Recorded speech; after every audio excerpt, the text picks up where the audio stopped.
আজকে তো হাফিজউদ্দিন নিজেও বললেন, আপনি নিশ্চয়ই বক্তব্যটা দেখেছেন জি, জি, জি, যে দেখেছি। উনি আসলে স্পিকার পাকিস্তানের সাহেব, জি, পাকিস্তানের পক্ষে যে স্পিকার, মাননীয় স্পিকার জি। পাকিস্তানের পক্ষে এখন ছিল কথা হলো বলে। দেখে দেখা যায়, হুম, জামাতকে বলে তারা যুদ্ধের বিরোধিতা, দেশ বিভক্তি বিরোধিতা করছে কেন? জামাতের একটা স্ট্যান্ড। জামাতে যদি এখন এই কথাটা আমি আর আমরা কেন বলি না, কারণ আমরা জানি যে কি, যেমন হুম, আমারও জন্ম তো সেই সময় হয় নাই, কিন্তু আমরা পড়ে বুঝছি। তো জামাতের ওই বক্তব্য তো ওইখানেও বহু ইতিহাসে লেখা আছে, 47-এ যখন দেশ ভাগ হয় জামাত তো সেটাও চায় না। মানে জামাত হুম, কোনো হুম, ভাগের পক্ষেই না। তারপরে 71 বছর আসে, তারা তাদের রাজনৈতিক কারণে বলছে আমরা এটা বিপক্ষে। ওকে, ফাইন। এখন হুম, কথাটা হলো যে কি, জামাত যদি এটা বলে তারপরও জামাত অপরাধী, আমরা জামাতকে অপরাধী স্বীকার করি। তারা আমাদের যুক্তিযুদ্ধের বিরুদ্ধে যা করছে আমরা এটাকে জন্য তাদেরকে দায়ী করি, ওকে ফাইন। কিন্তু যিনি অখণ্ড পাকিস্তানের অবিভক্ত বাংলার প্রধানমন্ত্রী হতে চেয়েছিলেন, যেটার জন্য উনি হুম, ভুট্টোর সাথে গলাগলি করে দিনের পর দিন নেগোসিয়েশন করছে, পাকিস্তানের প্রধানমন্ত্রী হওয়ার জন্য শেখ মুজিবুর রহমান, তাদের সাথে শেখ মুজিবুর রহমান রাজাকারের দাদা, সে হুম, তো সবচেয়ে বড় রাজাকার। হুম, ওনার এই যুদ্ধ শুরু হওয়ার 1 ঘন্টা আগে আলোচনা করছে যে কি তার কাছে ক্ষমতা দেওয়ার জন্য। 70 সালে নির্বাচন কেন হয়েছে? 70 সালে কি দেশ স্বাধীন হয়েছে? পাকিস্তানকে মেনেই তো 70 সালে নির্বাচন হয়েছে। হুম, তার যুদ্ধটার দানা বাঁধলো কোথা থেকে? 70-এ যখন আওয়ামী লীগ জিতলো, সংখ্যাগরিষ্ঠতা পেলো, যখন আওয়ামী লীগকে ক্ষমতা দেয় নাই, তখন এটাকে আস্তে আস্তে তখন তারা ইয়ে থেকে, কিন্তু এটা দেশের জনগণ চাইলেও শেখ মুজিব চান নাই। যে কারণে উনি স্পষ্টভাবে এবারের সংগ্রাম মুক্তির সংগ্রাম, এবারের সংগ্রাম স্বাধীনতার সংগ্রাম, পুলিশ স্টপ। উনি তো বলেন নাই যে ওকে আমি আজকেই ঘোষণা দিলাম, আমরা আজকেই স্বাধীনতা যুদ্ধ শুরু করলাম। কিন্তু 7ই মার্চ আর 26শে মার্চ তো খুব দূরের কথা না, করেন নাই কেন? তার মানে উনি সেদিনের স্বপ্ন দেখতেছেন, যেদিনে উনার এই ঐতিহাসিক ভাষণকে একেবারে মহাকাব্য, একেবারে হাদিস বানায় ফেলাইতেছে। তো হুম, সেদিনও তো আপনি দেখেন এইটার ভিতরে তো রহস্য আছে। কারণ আপনি সেদিন বললেন না, 26 দিন পরে আর 20 দিনের মাথায় আপনার যুদ্ধ শুরু হলো, তার মানে তার 1 ঘন্টা পূর্বে উনি চাইছেন যে তারা যেন ওনাকে দুই বাংলার, অবিভক্ত বাংলার প্রধানমন্ত্রী করেন। তাহলে যিনি হ্যাঁ, অবিভক্ত বাংলার প্রধানমন্ত্রী হইতে চাইছেন, যেটার হুম, জন্য উনি এত সমঝোতা করছেন, যেটার জন্য এত এত হুম, মানুষের বুকের মধ্যে মানে 25শে মার্চ কালো রাত্রি আসলো, কারণ ওনার তো পূর্ব হুম, প্রস্তুতি ছিলেন না। উনি যদি প্রস্তুতি নিতেন, তাহলে জনগণ প্রস্তুত থাকতো, সে রাতে ছড়াই যেত, অতর্কিত হামলা হতো না। এগুলো তাই কে নিবে? সে রাজাকারের আব্বা, রাজাকারের দাদা শেখ মুজিব। জামাতকে হুম, এটা রাজাকার বলার আগে শেখ মুজিবকে 50 বার রাজাকার বলা উচিত। আর নাহলে তাকে ব্যাখ্যা করা উচিত। কে ব্যাখ্যা করবে? এখন তো তাদের কেউ নাই।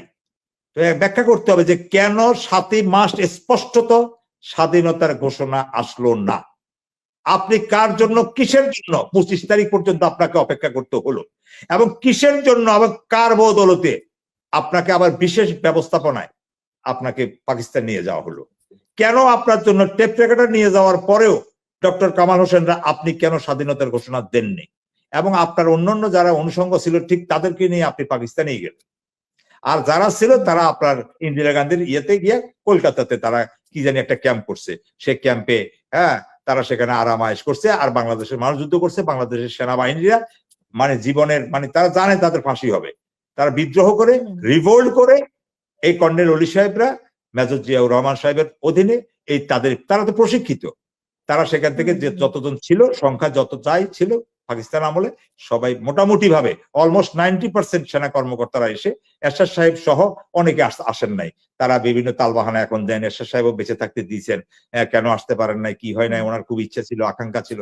এরকম 10%। আর 90% আমাদের যে পাকিস্তান সেনাবাহিনীতে আমাদের বাংলাদেশের জওয়ানরা ছিলেন, তারা প্রত্যেকে যুদ্ধে অংশগ্রহণ করছে। বাংলাদেশের প্রতিটি জনগণ যুদ্ধে অংশগ্রহণ করছে। আওয়ামী লীগের দলীয় ভাবে তো যুদ্ধের ঘোষণা দেয় নাই। কোন দলেও ঘোষণাপত্র থেকে আওয়ামী লীগ যুদ্ধের ঘোষণা দেয় নাই। সুতরাং সেই দলীয় ঘোষণাটা হতো তখন ওই যে 7ই মার্চ, কারণ সেই অনুষ্ঠানের আয়োজন করেছিল আওয়ামী লীগ।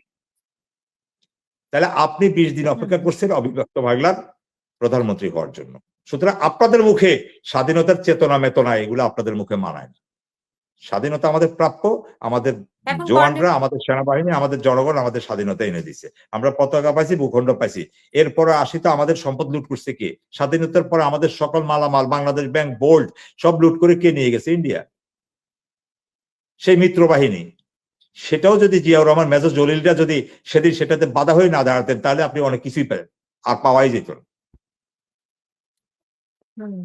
তো সুতরাং এগুলো আরেকটা বলে বিষয় কোনো লাভ কর্নেল নাই ওলি এখন জনগণ, যে কারণ আমরা এগুলো ইঙ্গিত বলতে চাই না। আমরা সামনের দিকে আমাদের এই প্রজন্ম আগাক, আমরা জানতে চাই। আমরাও এই প্রজন্মের, যেহেতু আমরা 71 দেখি নেই, বুঝি নেই, আমাদের মস্তিষ্কে নাই, তারপর যতটুকু শুনি খারাপ লাগে যে খামাখা এটাকে আনি বিরক্ত করে, একজনকে খামাখা হিরো বানাইতে চায়। আরে ভাই, আপনি তো এখানে থেকে যুদ্ধ থাকার কথা, আপনি তো তার মধ্যে 32 নম্বর বসে থাকার কথা, আপনি তো পাকিস্তানে যাওয়ার কথা। কি মুসিবতের ব্যাপার! বোমা পড়লে তো ওইখানে সেটাই। পড়বে, বোমা পড়লে তো ওই জায়গায় 32 নম্বরে পড়বে, তখন আর আপনি বীর, তখন ওরা বলবো যে কি তারপরে এটা নিয়ে এটার আমাদেরকে পর স্বাধীনতা দিতে গিয়ে অবিসংগঠিত নেতা শেখ মুজিবুর রহমান নিহত হয়েছে পাকিস্তানি হানাদের ইয়েতে। আপনি আমার কথা বুঝেন নাই? তখন আমাদের যে স্ট্রংনেসটা, বোল্ডনেসটা জাতির ভিতরে থাকতো, এটা কি এখন আছে? আপনি দেশ থেকে পালাই যাবেন, আবার আসি বলবেন আমি দেশের আব্বা। এটা কি মগের বললুক নাকি? এটাকে মগের বললুক নাকি? এটা কি আমরা কি স্টুপিড নাকি? এই জাতি, এই সন্তানরা সবাই পড়ি সব বাইর করছে না। আজকে আমি তো বললাম, যেমন আপনি আয়াতুল্লাহ খামেনি এই যে জানাজা হলেন, হ্যাঁ, আল্লাহ ওনাকে জান্নাতবাসী করুক। এই যে 4 কোটি মানুষ ওনার জানাজা অংশগ্রহণ করছে, ওনাকে উনি এই আধিপত্যবাদ সাম্রাজ্যবাদের বিরুদ্ধে যুদ্ধ ঘোষণা করে উনি তাদের হামলায় নিহত হয়েছেন না? উনি কি আরেক জায়গায় আরেক জায়গায় চলে গেছেন? উনি তো এখানে করছেন, উনি শহীদ হয়েছেন। ওনার দেশের মানুষকে কিভাবে সম্মান জানাইছে, বাহিরের বিশ্ব কিভাবে সম্মান জানাইছে। তাহলে শেখ মুজিবও যদি সেই কথা বলতেন, তাহলে অবশ্যই তিনি আমাদের অবিসংবাদিত নেতা থাকতেন। কারণ তখন কোনো রাজনৈতিক রাজদল ছিল না, সবাই তখন এক বাক্যে স্বীকার করতো পাক হানাদের ইয়েতে। এই হেডলাইনটা সারা বিশ্বে এটা হইতো, হ্যাঁ, বর্বরতা হামলায়, হ্যাঁ, 32 নম্বরে নিজ বাসভবনে নিহত হইলেন, হ্যাঁ, বাংলাদেশের অবিসংবাদিত নেতা, বাংলার, হ্যাঁ, পূর্ব বাংলার, তখন তো বাংলার হয় নাই, যে শেখ মুজিবুর রহমান। তখন এটা ওনাকে আমরা একটা পুজো, মানে এই যে ক্ষুদিরামের যে ভূমিকাটা আছে, ওনার এই ভূমিকাও তো নাই। এই যে ক্ষুদিরামকে নিয়ে তো গান বাজাইছে। তাহলে ওনাকে যদি ওই বিদ্রোহী সেনারা যদি ওনার পরিবারের ইয়ে না করতো, ওনার কোন ছেলে যুদ্ধ করছে? যাক, উনি করে নাই, ওনার ছেলেরা করে নাই কেন? ওনার চাচা মামারা করে নাই কেন? ওনার খালুরা করে নাই কেন? কেন? আত্মীয় স্বজন কম ছিল? জ্ঞাতি গোষ্ঠী কম ছিল?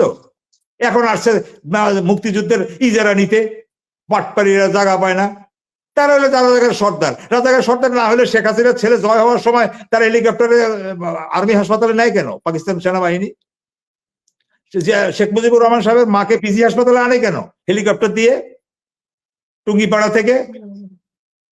কি এত প্রীতি? তত যুদ্ধ চলে, যুদ্ধের ভিতরে হাসিনা নিজে তো কইছে ওরা পাকিস্তানের এরা হাসাহাসি করতেছে, মিষ্টি বিতরণ করছে, আরেক নমরুদ পয়দা হয়ে গিয়া। এটা তার মুখের কথা, তার স্বীকারোক্তি, আমি আর আপনি তো বানাই বলতেছি না। তো তাদের মুখে স্বাধীনতার কথা বলা, তারা হলো সবচেয়ে বড় রাজাকার এই দেশের, সবচেয়ে বড় রাজাকার, ইতিহাসে বড় বিশ্বাসঘাতক। ঠিক সে সব বিশ্বাসঘাতকতা করছে, 11 সময় করছে।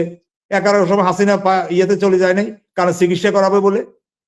তারপরে আপনার ইয়ের সময় করছে, এই 24-এ সময় করছে। জাতির যতগুলো দুর্যোগ মুহূর্তে আছে, প্রত্যেকটা মুহূর্তে সে বিপদের মুখে ফেলে দিয়ে তারা পারে। সুতরাং এদের কাছ থেকে আমরা এটা আশা করতে পারি না। হ্যাঁ, আর এরা বয়কট, এই চ্যাপ্টার ক্লোজ, এই চ্যাপ্টার এখানে ক্লোজ। এটা ঠিকই তারাও বুঝে শুধু আমাদেরকে মানসিক যন্ত্রণা দেয়। আমরা যেন টকশোতে কতক্ষণ এই ধরনের কথাগুলো তাদেরকে নিয়ে বলি এবং তাদের কথাগুলো যেন স্মৃতিচারণ করি। ভবিষ্যতে এটাও থাকবে না, কয়দিনের ভিতরে এটাও চলে যাবে, আগামী 6 মাস 1 বছরের ভিতরে ইনশাল্লাহ।